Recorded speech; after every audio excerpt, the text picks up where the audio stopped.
Hey everybody, if you didn't know already, I have this weird kink where I like to find girlfriends in a place that's the most unhygienic place I can find. Well, you might be wondering, why would you do something so disgusting? Well, to that I say, screw your societal norms. I mean, just take in the entire side of this place. It looks like nobody here has showered for like the last 10 years, so I think I have a pretty good chance of at least getting a girlfriend. But if you guys will excuse me 1 second, I just have to quickly use the bathroom before I spit. Some weird lady started touching me in the bathroom and now I am officially traumatized. Wow, I really can't imagine going through that much pain. Now, do you want the Tylenol or the Advil?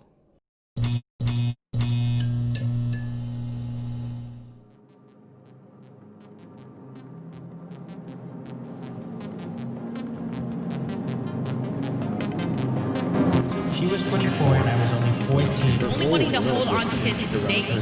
That took his soul, man. Yes. So the entire summer of 2016, I had a sexual relationship with Cinnpie. And is it ever a mental thing for you? Ron is always taking his time getting hits in where he can. I simply wish to tell the truth about what happened. I was never in a relationship with Zach. I never told anyone. Never mattered back then. I was 15 years old at the time. Nor was I ever interested. I'm tired of living a life in blacking out PTSD I'd suffered. I thought lots of dancing, lots of alcohol, and a lot of bad decisions. You deserve. You told everybody that everyone was completely vulnerable and responsible. I should never have walked away, but after I took that apology, that I never silenced myself.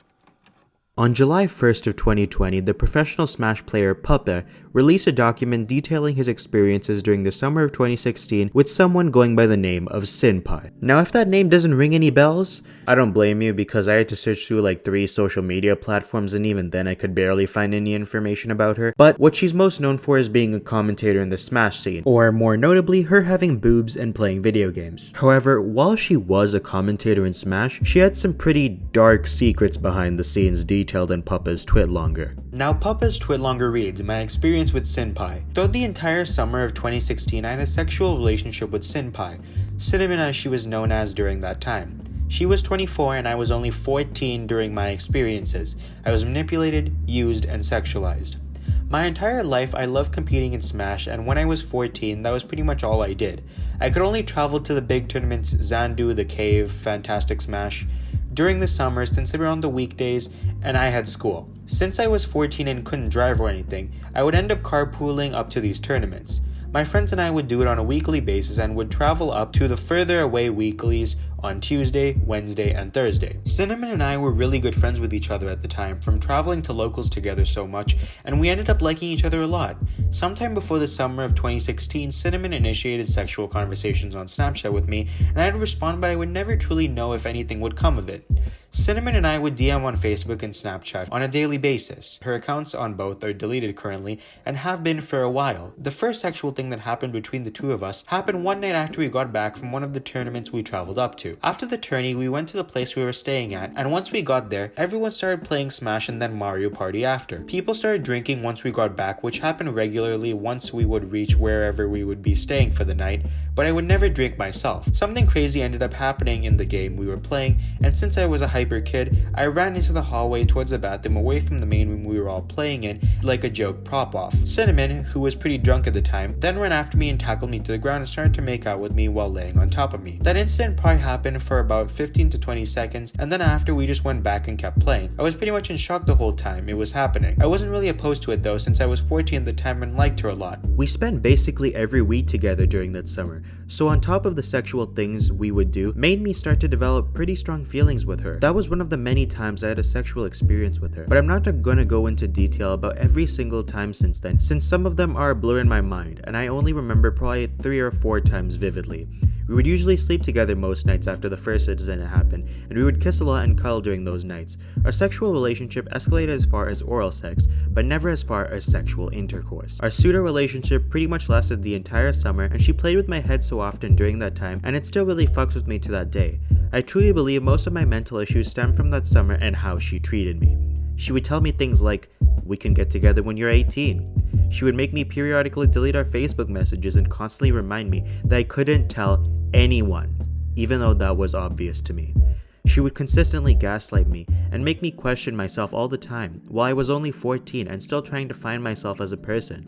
Not being able to tell anyone about my experiences ate away at me constantly. Having to see her after this period hurt me a lot and would consistently distract me at tournaments. I would have to play her in doubles tournaments on a weekly basis pretty much, and she would be teaming with her boyfriend during those times.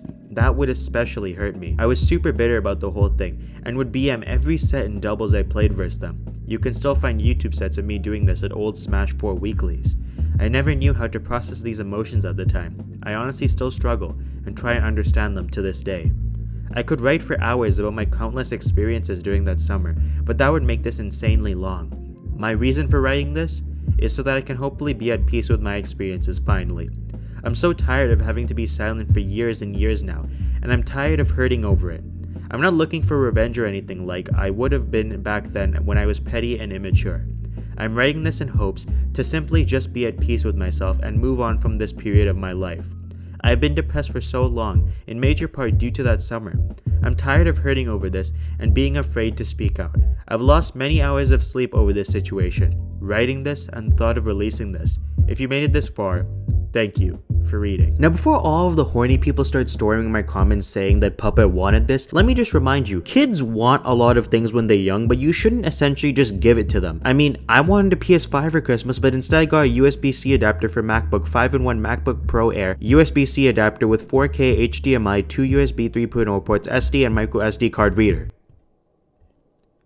Okay, I have to admit, I like putting my cables in this thing, but that's besides the point. Just because a kid wants something doesn't mean that you should give it to them. Imagine if little Timmy wanted head from Granny in the park and she started giving it to him. That shit wouldn't be hot and steamy anymore, so I think that you guys should all go to horny jail if you think that Puppeh is not a victim here. As of now, I can't actually say that these allegations are 100% true. That would be disingenuous from me to you because there is no evidence in any of Puppeh's claims. Though, there is a reason as mentioned in his twitlonger because Cinnpie made him delete all of their chat logs, so all of those messages are probably long gone unless we get someone to get hired at Zuck's kingdom and then somehow get all the information they have stored for the lizard people from there. There's probably no chance we'll ever see any of those messages come to light. Though I can't claim the 100% validity of these statements due to a lack of evidence, I can say that the things that happened between the two detailed in Puppeh's twitlonger most likely happened. This is referenced by taking a look at the videos during the time when these incidents allegedly happened. You can see Cinnpie being a little bit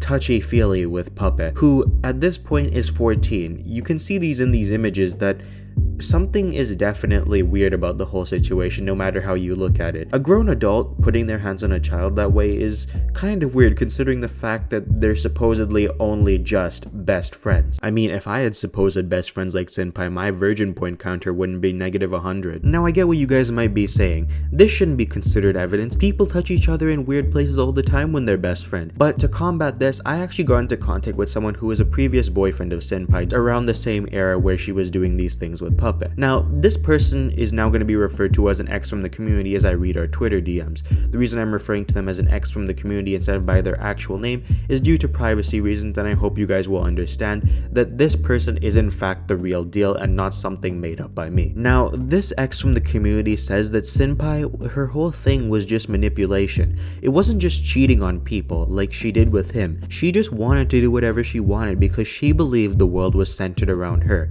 A self-centered person who believed that she could do no wrong, who's done no growing ever since she was a child, someone who was willing to do something with many people from the community despite being in a relationship. Now, when you take this and apply this to the Puppeh situation, I wouldn't put it past her to go out with a minor and do these things, even going as far as oral sex with Puppeh. I mean, at this point, she essentially just belongs to the streets. She has been accused and has been shown to have cheated on boyfriends with multiple people at one time, sending nudes to them and essentially manipulating them them in the same way that she does to everyone. She constantly tries to get her way, and sadly it works with a lot of these guys. At least people know now that she's probably going to be on the sex offenders list for doing this to Puppeh when he was a minor, if he goes all Danganronpa trial style. But I guess there's nothing really that can be done at this point in time, because there's no other evidence that has come to light since these original allegations surfaced. Though we do have Puppeh's word, and I do want to trust his word the most I can, we can't 100% say that Cinnpie is a pedophile or committed these sexual acts to a minor. But if I see any of you guys simping in her Twitch chat after she eventually does come back to social media, if she ever does, I will come to your house personally and smite you down with the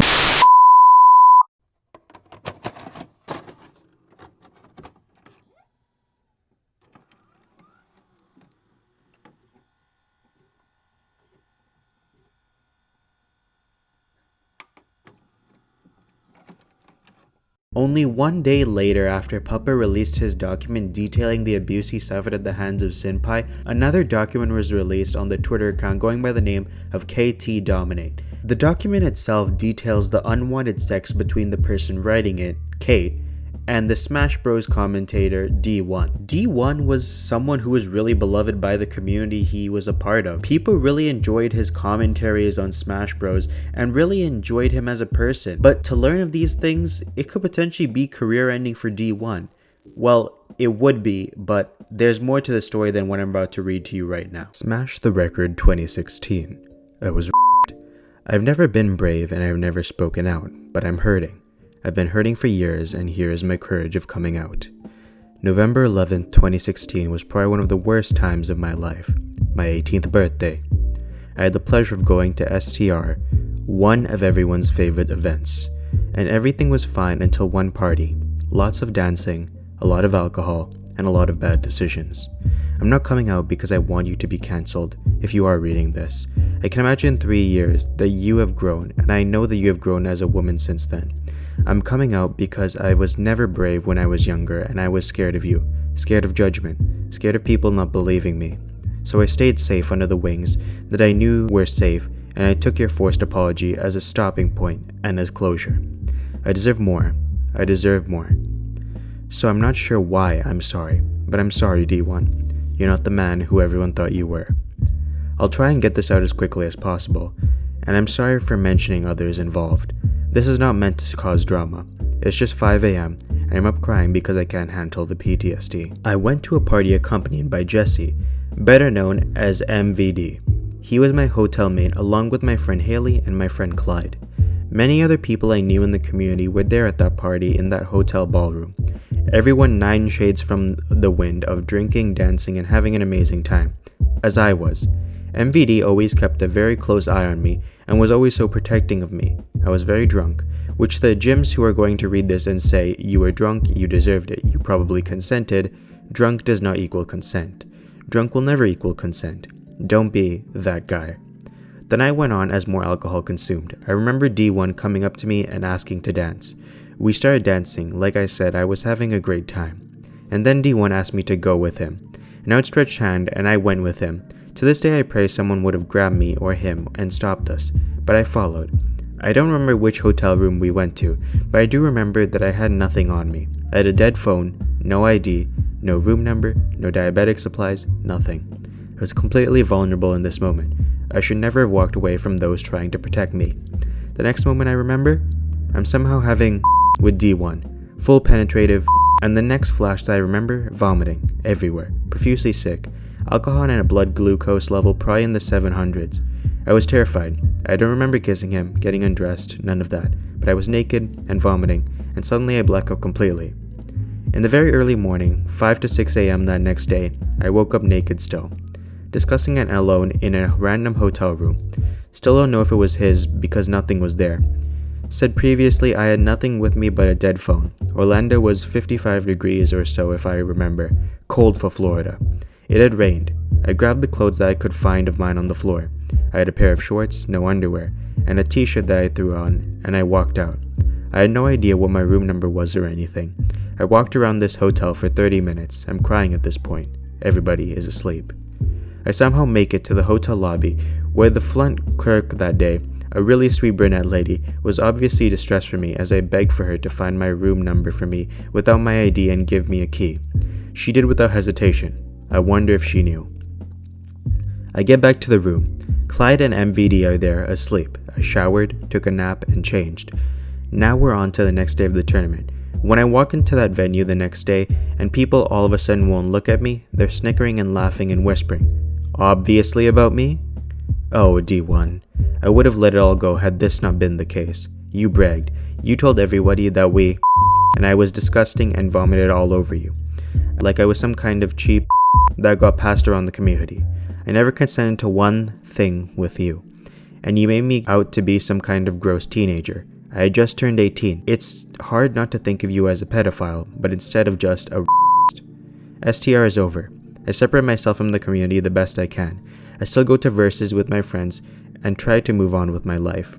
Flash forward to me dating MVD. Flash forward to Evo, where still at this point, I've not spoken to D1 and I've not gotten even a morsel of an apology. So MVD, being the hero he is, tries to mediate a conversation and an apology. You know how hard it is to be a person like me? I don't like drama, confrontation, hurting people, showing vulnerability. To face your abuser and be angry or say what you want to say? Incredibly hard. So I got a forced, half-assed apology. And we smiled and went on with life and ate dinner, and from that day on, I stayed silent. I stayed silent for the sake of him, the sake of MVD, the sake of the community, my best friend Haley, known as Hallis, who I didn't mention previously because she showed up to STR late that event, was my world. Every time I felt disgusting, and like I could feel his hands on me, there she was, ready to shower me and bathe me and comfort me, because that's what a support system does. But after I took that apology, that I never should have taken, I silenced myself. I hate young me for silencing myself. I should have been brave, should have been angry. I deserve closure, and I deserve closure now. But D1, for you to treat yo at 2:30 in the morning as if you're surprised that many of your friends are like you and are being outed for things, just like you did, you should have stayed silent, not me. It never should have been me. I'm so sorry that this was so long. It's 5:15 in the morning and I've been up for hours crying. You can't touch me and you can't hurt me anymore. If it's just one person who reads this and is inspired to be brave like I should have been all these years, this will be worth it. Everyone deserves closure.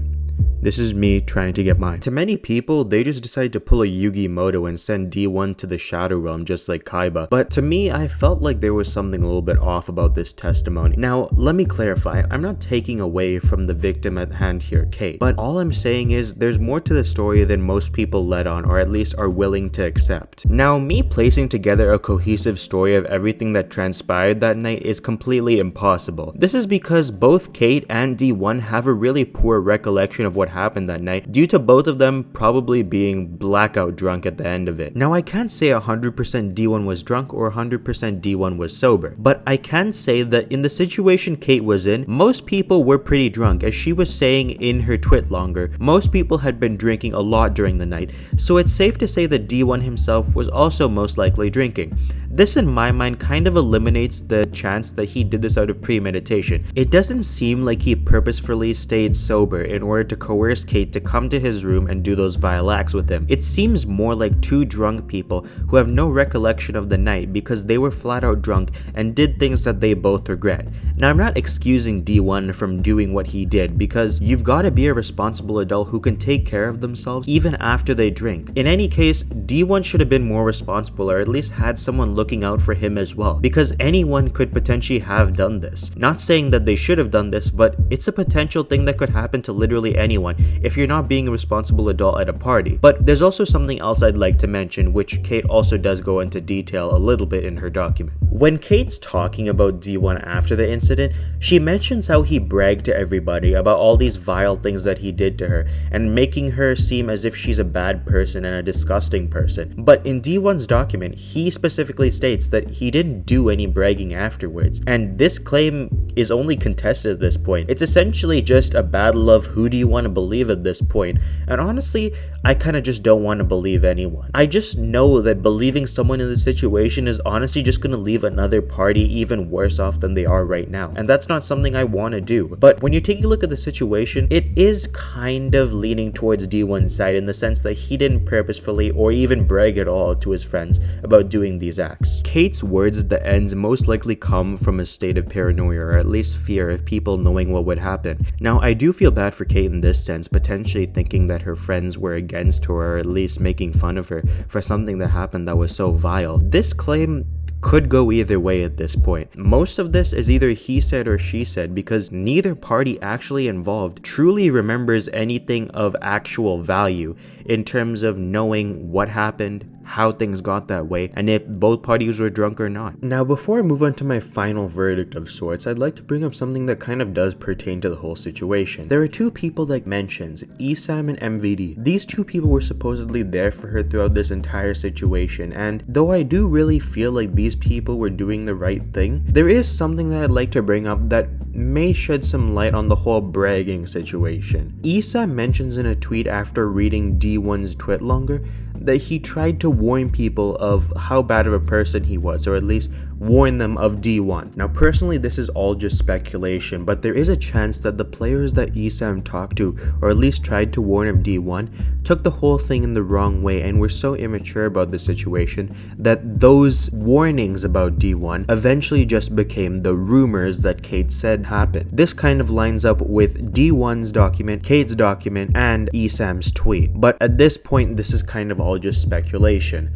While I don't believe that Esam did anything intentionally or tried to spread any malicious rumors or anything, there is potential that he could have been the supposed bragger in a sense. But as for my final verdict on the situation, there isn't really one to be had because there's so many gray areas. Coming to a conclusion would be completely irresponsible at this point. While there are things that we can say probably did happen, there's no confirmation that they truly did happen. Everything is left up to speculation at this point because we don't know a lot of these things because the parties involved don't know them either. While we can believe Esam, MVD, K, or D1, essentially it's just he said, she said at this point, and we don't have any definitive proof of truly anything actually happening before, after, or even during the actual sex. Everything in that sense is technically a gray area because both Kate and D1 claim to both know nothing about the situation. However, in my opinion, we should be holding D1 way more accountable than Kate for the whole situation. This is probably due to the fact that I believe that D1 should have been way more responsible. D1 is an adult and should be able to determine when he should stop drinking to the point where he doesn't get completely intoxicated and literally can't control his own body. And even then, there's also another thing that I'd like to bring up in this whole thing. The fact of D1 actually apologizing. Though D1 didn't really know what was going on at the time,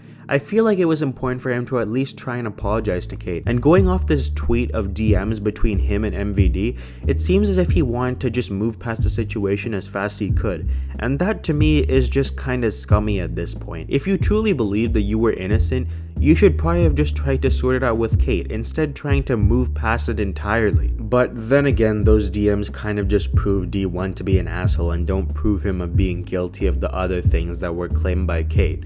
So, in my opinion, D1 should be ousted from the Smash community and not be allowed to attend future events. And essentially, that's where this case technically ends for me, because everything is so grayed out. Everything is basically just a mystery, and we can't draw any definite conclusions from this. So why draw any? This situation is too surrounded in mystery to actually confirm most of these things actually did happen. So, to an extent, this case is going to be surrounded in mystery forever.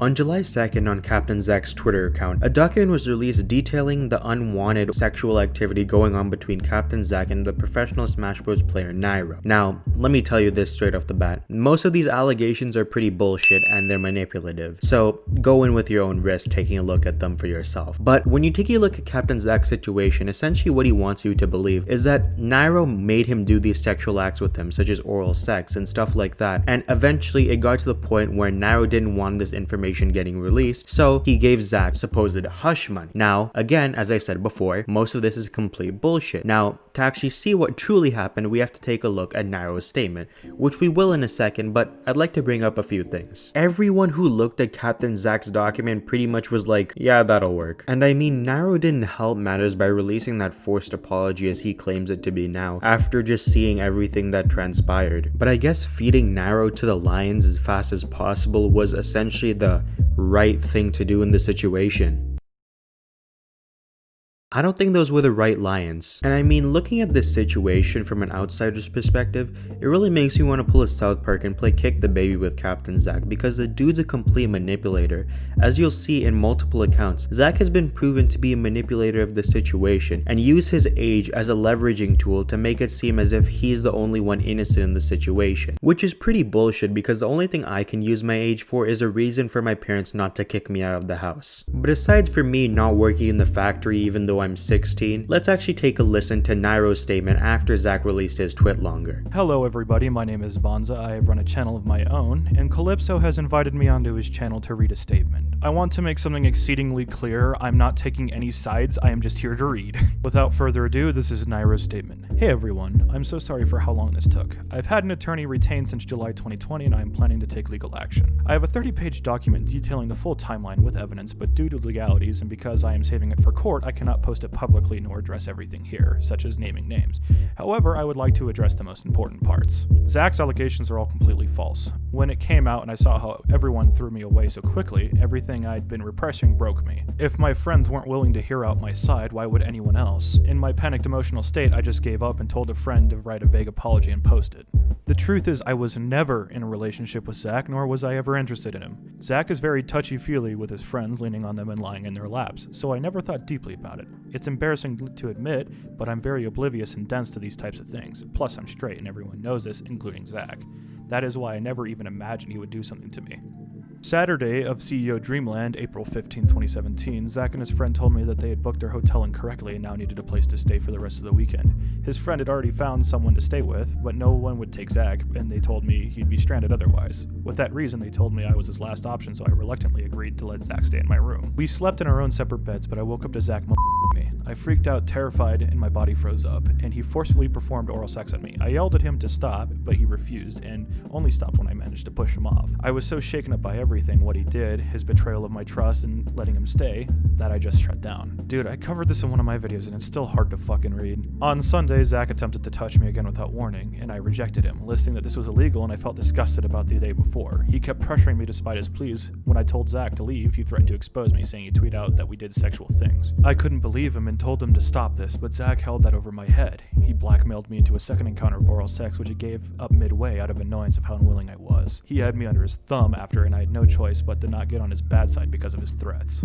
At MomoCon 2017, CaptainZack tried to blackmail me again, and I finally snapped as I'd had enough of being used. Zack felt guilty at my outburst and apologized, saying that he would never tell anyone and to privately resolve this. When I found out, May 2019, that rumors were brewing, Zack reassured me that he would never told anyone, that he was the one who messed up, and he offered to take the bullet if it came to that. However, I knew Zack had to be the only source because I never told anyone the full story. All versions of the stories out there are Zack and Zack alone. I was too ashamed to tell anyone and feared nobody would believe me. I knew something terrible had happened to me at CEO Dreamland, but I didn't know exactly what, and Zack had put fear in me that it was my fault.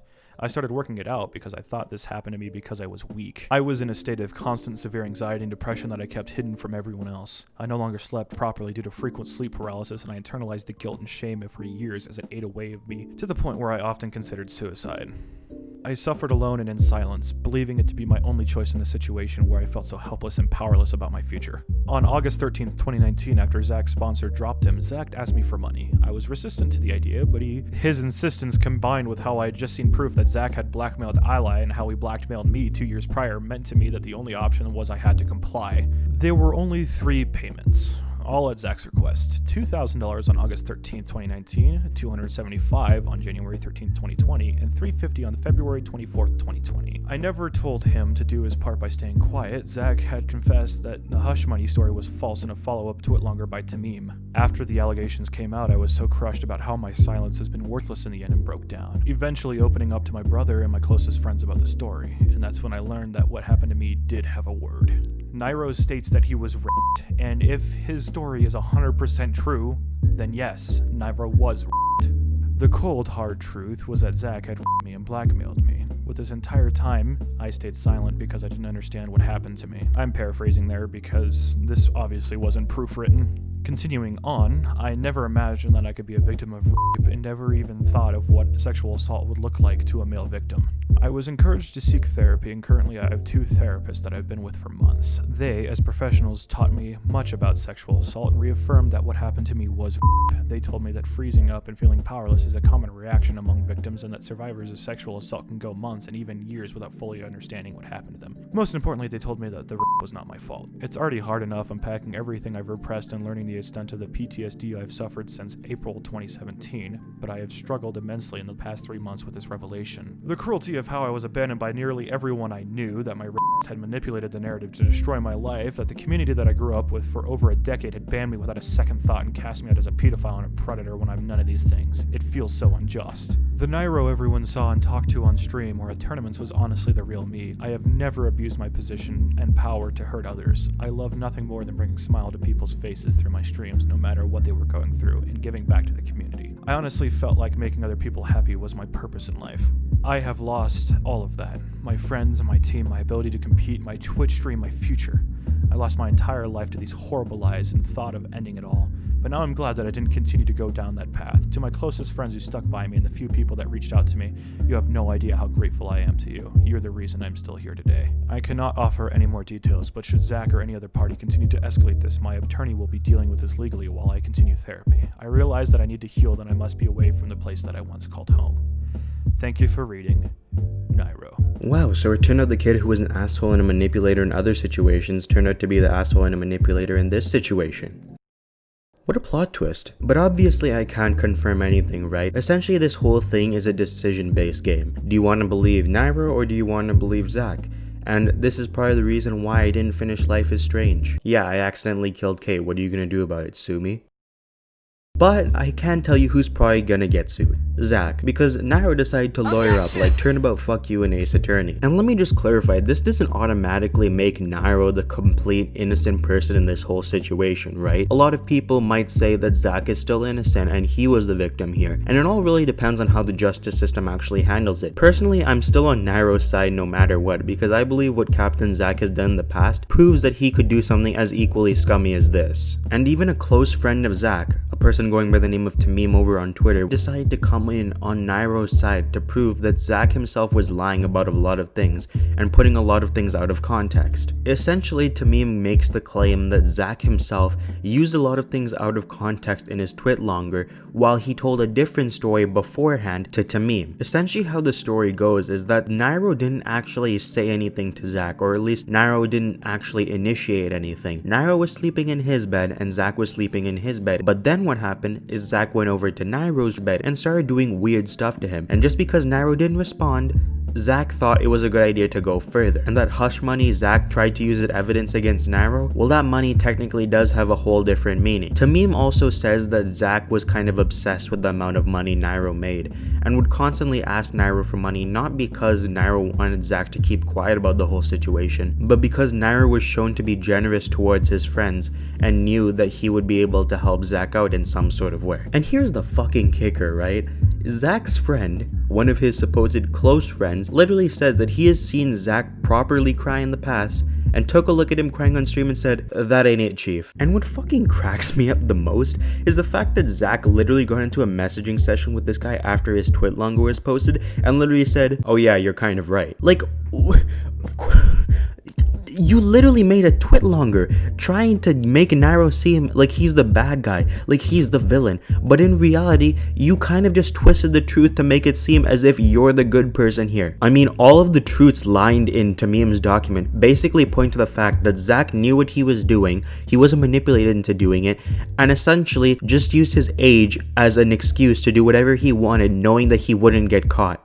Yeah, but I'm actually on CaptainZack's side in this whole situation. Now, let me bring up a point that people are probably going to be making until this actual thing gets sorted out in a court case or something like that.